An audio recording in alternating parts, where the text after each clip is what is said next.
Assalamualaikum, anda sedang menonton Sekilas Fakta 19 Julai 2022 bersama dengan saya Nusha Mama Amin.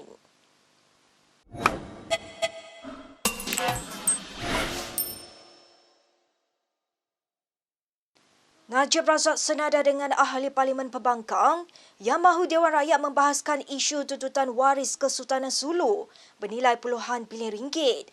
Bekas Perdana Menteri itu bagaimanapun menyasarkan Kerajaan Pakatan Harapan yang berkuasa selama 22 bulan sebelum ini. Najib antaranya membangkitkan persoalan sama ada benar kerajaan PH tidak pernah membincangkan tuntutan itu seperti yang didakwa sebelum ini. Beliau terus mempersoalkan kebenaran di sebalik dakwaan bekas Menteri Kewangan Lim Guan Eng bahawa kerajaan PH tidak pernah menjelaskan bayaran tunggakan kepada waris Sultan Sulu. Antara persoalan lain yang dibangkitkan Najib adalah bila sebenarnya saman dimulakan oleh waris Sultan Sulu kepada Malaysia. Selain itu, Ahli Parlimen Pekan itu mempersoalkan adakah PH tidak pernah tahu atau pernah meluluskan untuk bekas Peguam Negara Tommy Thomas menulis surat kepada waris Kesultanan Sulu pada akhir 2019. Persoalan ini, kata Najib, perlu dijawab agar PH tidak lepas tangan seolah-olah mereka tidak terlibat, sebaliknya kerajaan BN yang terdahulu dipersalahkan.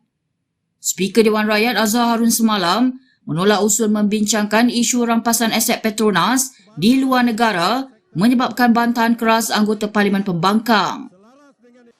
Baik, sementara itu lebih 100 cabang PKR seluruh negara hari ini membuat laporan polis secara besar-besaran terhadap Najib Razak.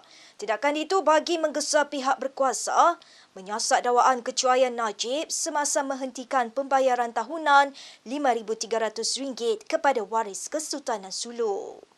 I feel like this is a good point to really start contesting Najib's narrative one by one, because all that he had ever done in the last 4 or 5 years is to rewrite the version of truth.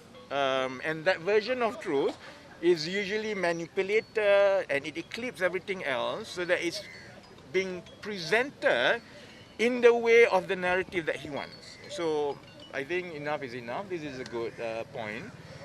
Rafizi semasa Kongres Nasional PKR baru-baru ini menggesa ahli parti menentang naratif Najib dan UMNO dengan membuat laporan polis setiap kali dia berbohong kepada orang ramai. Dalam pada itu, Rafizi berkata sekurang-kurangnya 140 bahagian PKR di seluruh negara telah bersetuju untuk membuat laporan polis di lokasi masing-masing setakat malam tadi. Tapi paling kurang, kalau ada beratus-ratus laporan mengenai tuduhan kecuaian oleh Datuk Seri Najib, paling kurang saya berharap pihak berkuasa ambil kenyataan daripada dia seperti mana kami yang membuat laporan ini akan diambil kenyataan secara rasmi oleh pihak berkuasa. Baik, kita ke perkembangan berikutnya. Peguam Hanif Kachoi Abdullah menyangkal alasan subjudis yang digunakan Speaker Dewan Rakyat untuk menolak usul membahaskan rampasan aset Petronas oleh waris Kesultanan Sulu. Hanif menjelaskan peraturan itu tidak terpakai di Malaysia kerana prosiding arbitrasi dijalankan di tempat lain iaitu di Sepanyol dan Perancis.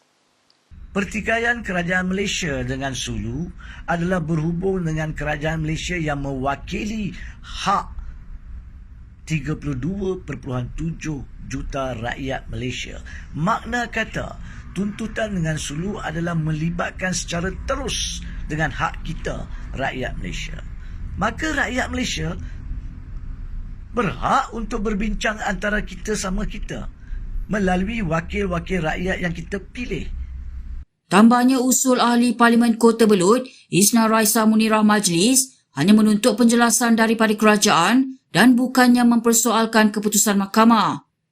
Hanif kemudian memetik insiden serupa ketika Speaker Dewan Rakyat sebelum ini, Pandikar Amin Mulia, yang menyekat beberapa percubaan ahli parlimen daripada membahaskan skandal 1MDB.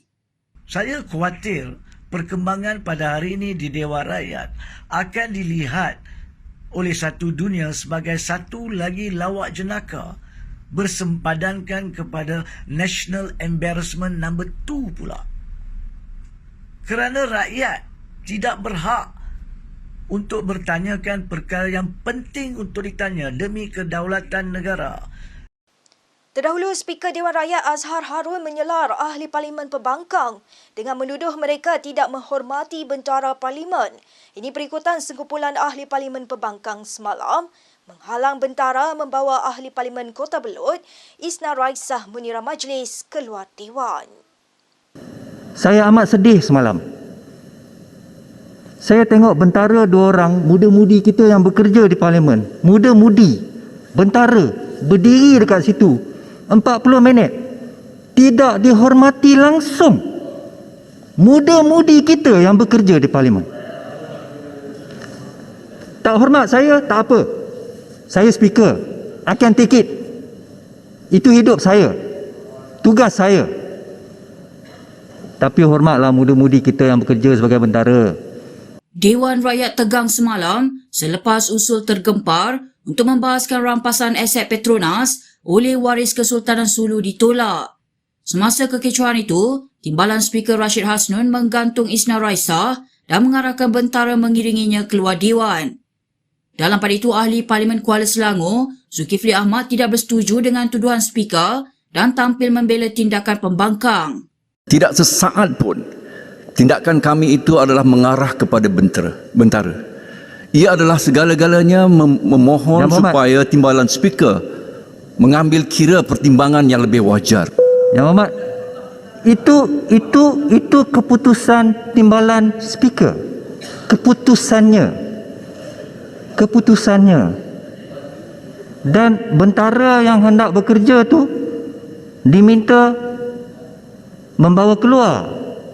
Mereka berdirilah situ terkapa-kapa, tidak diendahkan, kuasa mereka tidak dihormati. Cokma Diraja berada di depan ni.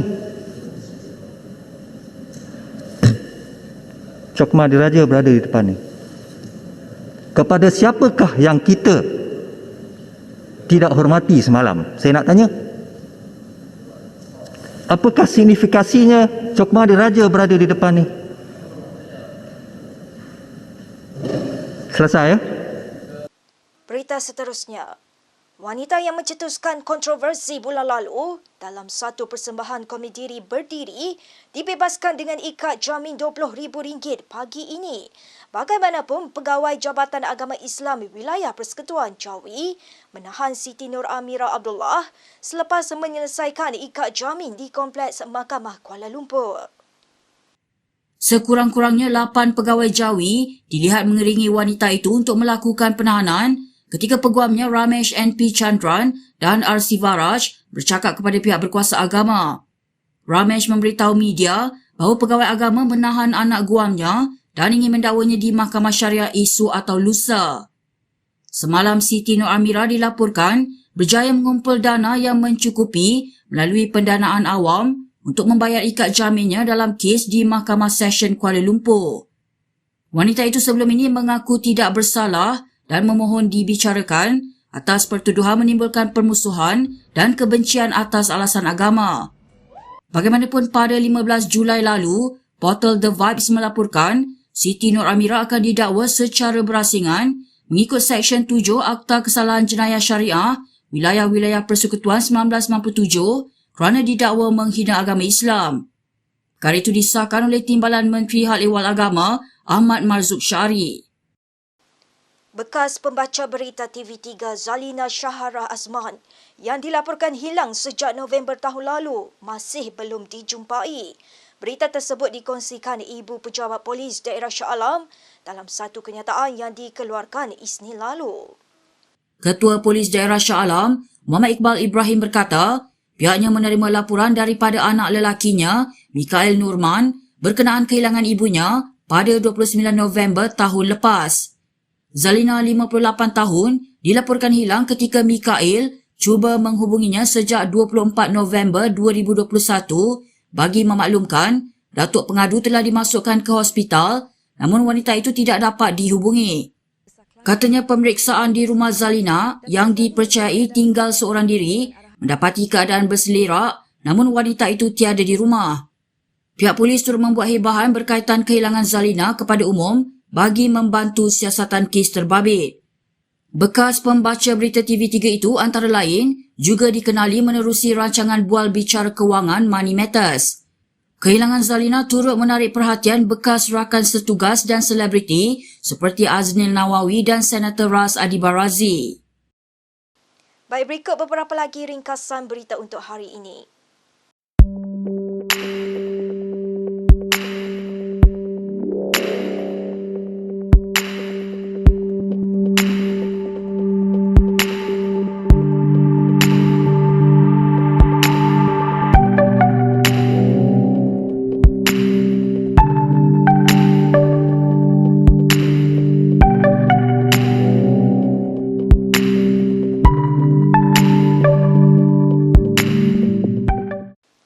Sekian sahaja daripada saya, Nusha Mama Amin untuk Sekilas Fakta. Untuk lebih banyak berita, anda boleh melayari kinitv.com. Anda juga boleh mengikuti kami di Instagram, Twitter, YouTube dan Facebook. Salam hormat dan jumpa lagi.